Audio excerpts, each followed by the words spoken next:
Sigachi chloro chemical private లిమిటెడ్లో సంభవించిన పేలుడులో మృతుల సంఖ్య 37కు చేరింది.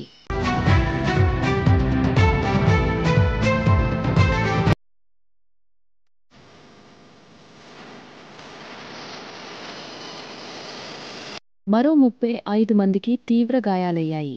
అప్పటికే 90 మంది వరకు కార్మికులు విధి నిర్వహణలో ఉన్నట్లు తెలుస్తోంది. ఈ ఘటనలో 13 మంది కార్మికులు అక్కడికక్కడే దుర్మరణం పాలయ్యారు. పేలుడు ధాటికి రియాక్టర్ ప్రదేశం శిథిలాల కింద పలువురు చిక్కుకున్నారు.